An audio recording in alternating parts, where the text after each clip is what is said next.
এই জামানার কথাই নবীজি বলছেন সাল্লাল্লাহু আলাইহি ওয়াসাল্লাম, তোমাদের সামনে এমন একটা যুগ আসছে, নবীজি বলছেন জামানা সাবরিন, কঠিন জামানা, যেই জামানায় ঈমান নিয়ে চলাটা হবে হাতের মধ্যে আগুন নিয়ে চলার মতো। নবীজি বলছেন ওই সময়ে সাহাবী জিজ্ঞাসা করছেন, ইয়া রাসূলুল্লাহ, আমি ওই সময়ে কি করব? ওই সময় আমি কি করব, আমাকে কি পরামর্শ দিচ্ছেন?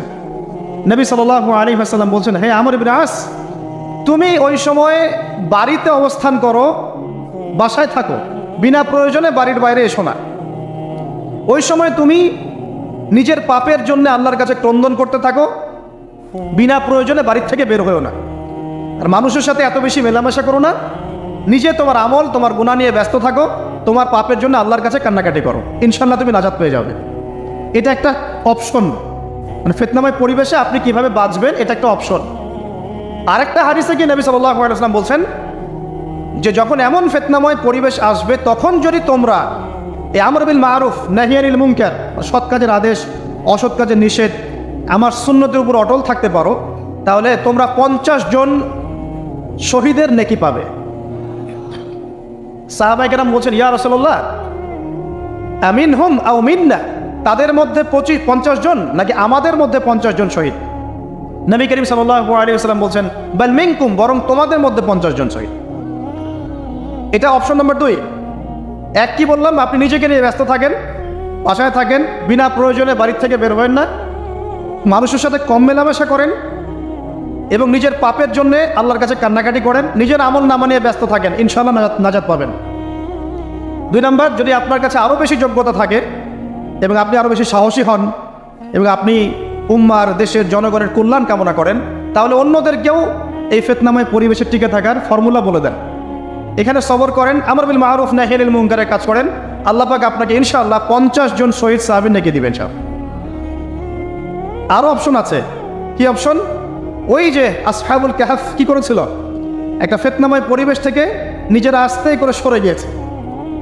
যখন আপনি পরিবেশকে পরিবর্তন করতে আর পারছেন না, দাওয়াত দিয়েও কোনো কাজ হচ্ছে না, মানুষ কথাও শুনছে না, জুলুম নির্যাতন বাড়তেই আছে, টিকে থাকা মুশকিল, তখন তাদের হিসাবের দায়িত্ব আল্লাহর উপর ছেড়ে দেন, আপনি ওখান থেকে ডিসকানেক্টেড হয়ে যান। তো হয়তো আপনার কাছে মনে হচ্ছে না এখন ওই যুগ আসে নাই, কিন্তু আমি আপনাকে বলে দেই যে কোরআন এবং সুন্নাহর চোখ দিয়ে যদি আপনি দেখতে শেখেন এবং বর্তমান বিশ্বের প্রেক্ষাপটটা অ্যানালাইসিস করার যোগ্যতা আপনি অর্জন করেন কোরআন সুন্নাহর চোখ দিয়ে, আপনি বুঝতে পারবেন সেই সময় অনেক আগেই চলে এসেছিল।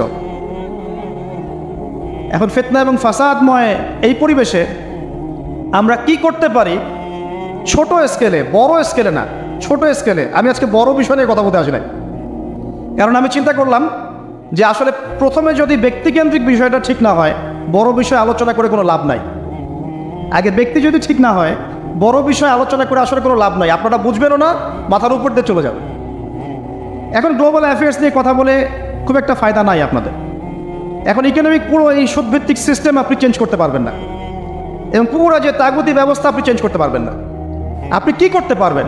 আপনি নিজেকে পরিবর্তন করতে পারবেন, আপনার পরিবারকে পরিবর্তন করতে পারবেন। এতটুকু আপনার পক্ষে এখন পর্যন্ত সহজ, ঠিক না ভাই? ঠিক কথা। এটা আপনি এখন করতে পারবেন। তো এটার ফর্মুলা কি? ফর্মুলা ঘাটতে গিয়ে আল্লাহ পাক আমার মাথার মধ্যে একটা হাদিস নিয়ে এসে দিলেন। কারণ আমি বিশ্বাস করি যে আপনারা বলছেন মৌলানা, আল্লামা, আমি আসলে এমন কিছু নই, এই কথাগুলো আসলে আমার সাথে যায় না। আমি নিতান্তই একজন ছোট মানুষ এবং তালেবে ইলম, জ্ঞানের পথের পথযাত্রী। আর আমি তালেবে ইলম হয়ে থাকতে চাই।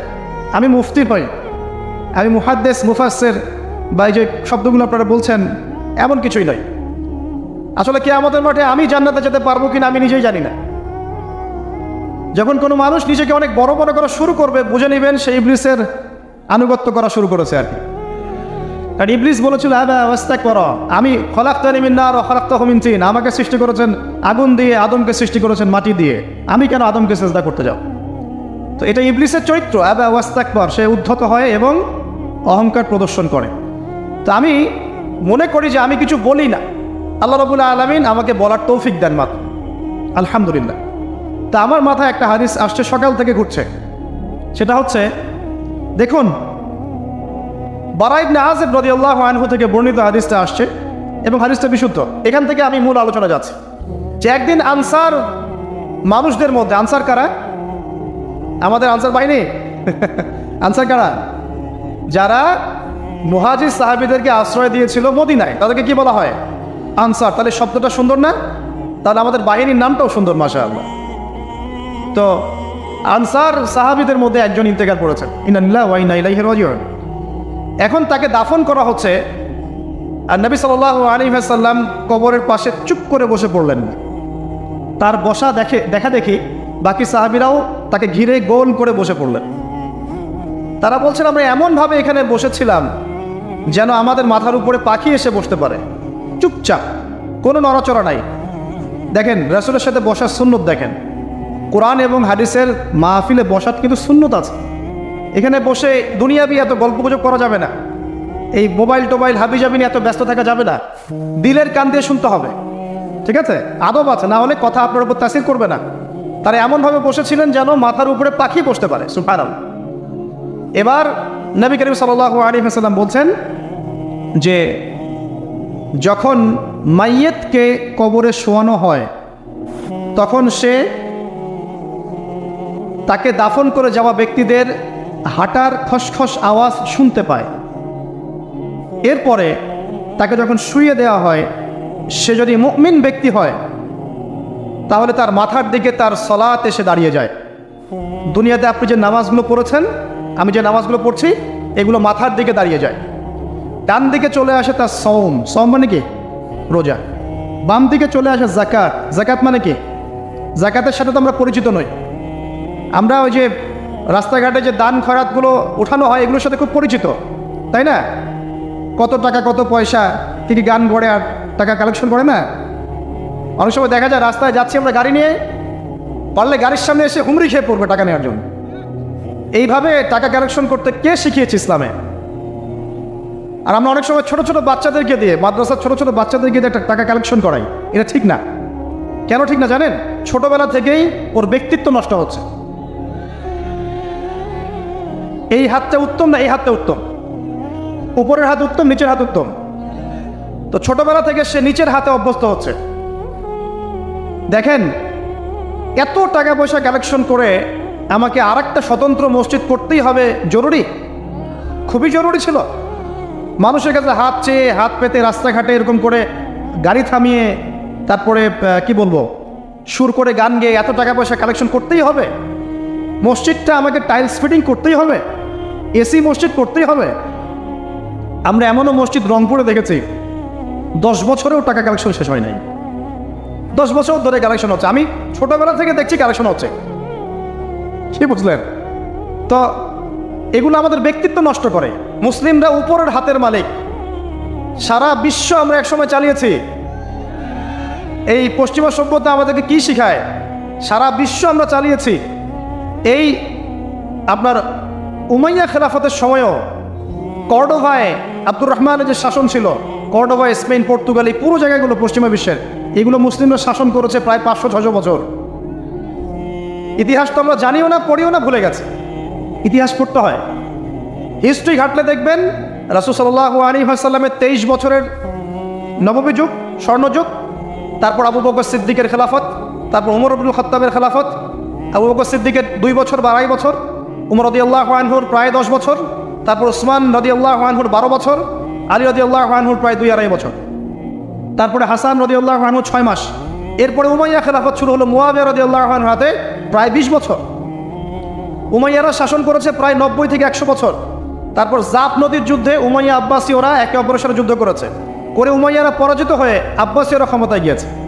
ক্ষমতায় গিয়ে তারা প্রায় শাসন করেছে প্রায় 550 বছর। এদিকে উমাইয়াদের মধ্যে যারা পরাজিত হয়েছে ওরা চলে গিয়ে কর্ডোবা, আন্দালুসিয়া, ওইদিকে খেলাফত কায়েম করেছে।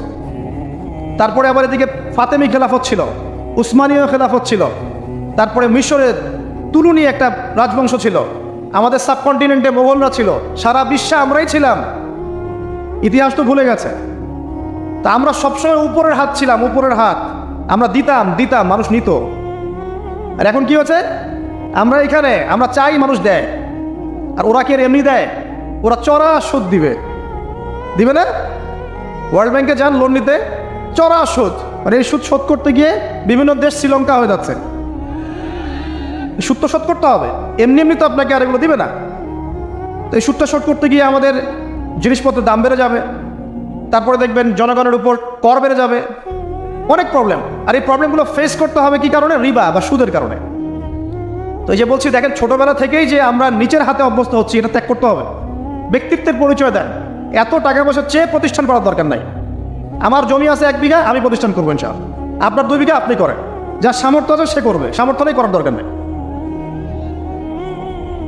আর একটা মসজিদ যদি কবুল হয়, একটা মসজিদ একটা জেলার জন্য যথেষ্ট। একটা মসজিদ নববী থেকে নবী সাল্লাল্লাহু আলাইহি ওয়াসাল্লাম সারা দুনিয়া শাসন করেছে।